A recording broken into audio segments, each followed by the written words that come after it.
Okay, so imagine this. A kingdom so important, so rich, that a whole empire thought it was literally divine. But then, poof, it just vanished from the map.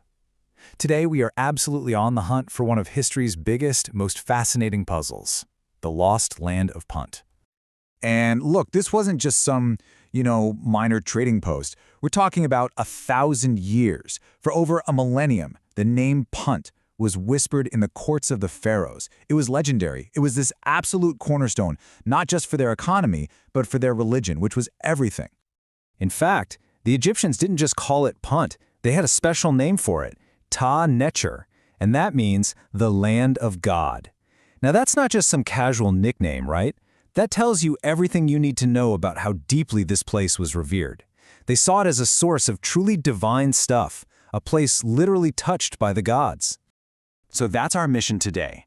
We're going to follow the breadcrumbs, the clues left behind by the ancient Egyptians, to try and answer two huge questions. First, what was this incredible kingdom? And second, maybe the bigger mystery. How does something that important just disappear? All right, so let's get into it. But before we go any further, there's a really crucial catch to this whole investigation. See, our entire picture of Punt, it comes through a single lens. We are 100% reliant on just one witness, ancient Egypt. And that's a huge challenge, because archaeologists have never, ever found a single artifact that we can say for sure came from Punt itself. I mean, no pottery, no inscriptions, no ruins, nothing. Every single clue we have, it's from the Egyptians. So for all intents and purposes, Punt is an archaeological ghost. So, what made this ghost so darn valuable? Well, just take a look at this list. We are talking about the absolute A-list of commodities in the ancient world. You've got gold, ebony, ivory, even exotic animals like monkeys and cheetahs for the pharaoh's private zoos. But the real crown jewels, the things that made Punt, Punt, were the incense, frankincense, and myrrh. And this really gets to the heart of why they called it the land of God. See, for the Egyptians, incense wasn't just something that smelled nice. It was believed to be the actual scent of the divine. They burned it in temples. They used it for mummification. It was absolutely essential for making sure you had a safe trip to the afterlife. Punt was the source for the very stuff that connected them to their gods and to eternity. And this wasn't some brief fling. This was a deep, long-standing relationship, a connection that lasted for more than 1,000 years. Let's actually take a look at the timeline to see what that looks like. So the first expedition we even know about goes all the way back to around 2500 BCE. I mean, think about that. That's older than some of the Great Pyramids. The trade just kept going, pretty steady for centuries, but then it hits this absolute peak. And that's during the reign of one of Egypt's most incredible pharaohs, Queen Hatshepsut. Her voyage to Punt, it became the stuff of legend. Okay, so we've got a pretty good idea of what Punt was to the Egyptians and why it was so important. But that brings us right to the biggest puzzle of them all. Where on earth was it? Yeah, for all its importance, nobody knows for sure. Seriously, finding Punt is like one of the holy grails of Egyptology. But we're not totally in the dark. We do have clues. The Egyptian records basically give us a kind of treasure map with a few key hints. Okay, clue number 1, you had to get there by sailing on the Red Sea. Clue number 2, the carvings show a land with tropical plants and animals, stuff that looks way different from Egypt. And clue number 3, maybe the most important one, it had to be a place where frankincense trees actually grew. So, when you put all those clues together, archaeologists have managed to narrow it down to a few prime suspects. They're all located along the coast of the Horn of Africa and the southern Red Sea. And get this, a region in modern-day Somalia is actually named Puntland. That's a pretty direct nod to this ancient history, don't you think? Okay, now it's time to bring in our star witness, the one piece of evidence that tells us more than anything else. I'm talking about Queen Hatshepsut's incredible expedition, which she had carved for all eternity into stone. At her breathtaking temple at Deir el-Bahari, Hatshepsut had artists carve a play-by-play of her entire voyage to Punt.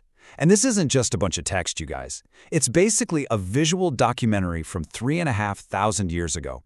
It is, without a doubt, our single best window into this lost world. So let's walk through what these carvings actually show us. First up, you see the fleet. these incredible, huge ships built for a long-distance sea journey. Then you see the landscape of Punt itself, these really unique, round houses built up on stilts right over the water. And finally, the cargo. And this part is just amazing. They didn't just bring back incense resin. They brought back live frankincense trees, roots and all, to try and plant them back in Egypt. And it's really important to note, this was not a military conquest. The carvings show a totally peaceful, diplomatic mission. The Egyptians are greeted warmly by the rulers of Punt, and they're shown as respected equals, which is pretty cool. And because of these incredible carvings, we even know their names. The king was named Paraho, and his wife was Queen Ati. Just think about that. These are the only rulers of Punt that we know of in all of history. Their faces and names preserved in stone, shown meeting the Egyptians and trading with them. So after this amazing high point under Hatshepsut, the connection, it did continue for a little while. But then, things start to get quiet. The trail goes cold. Slowly but surely, the land of God just begins to fade from the records. Right around the time Egypt's new kingdom was ending, direct mentions of Punt just get rarer, and then they pretty much stop altogether. That vital trade route, the one that had been going for 1,000 years, just seems to break down. So the big question is, what happened? What could possibly sever a connection that strong? Well, the most likely answer probably involves a new power on the block.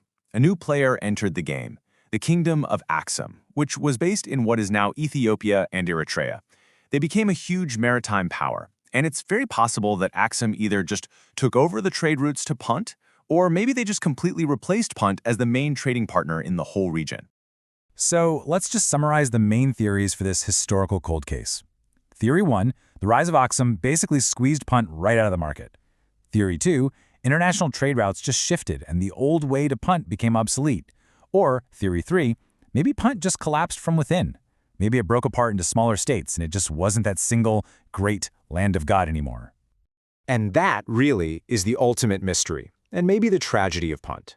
Here you have a kingdom that was absolutely essential to one of the world's greatest empires, a place so revered they named it for their gods. And yet, they left no story of their own, no monuments, no records, no voice to tell us who they really were. It just leaves you wondering, doesn't it? Somewhere, right now, buried beneath the sands of the Horn of Africa, the real story of Punt is just waiting to be found. Can you imagine what would happen if an archaeologist finally stumbled upon one of those houses on stilts? Or the tombs of King Parahu and Queen Ati? Or the ultimate prize, an inscription actually written by the people of Punt themselves? The land of God is lost, for now, but maybe not forever. Hello, my dear friends! If you enjoyed today's adventures, don't forget to hit the subscribe button to receive all the fun and exciting new stuff.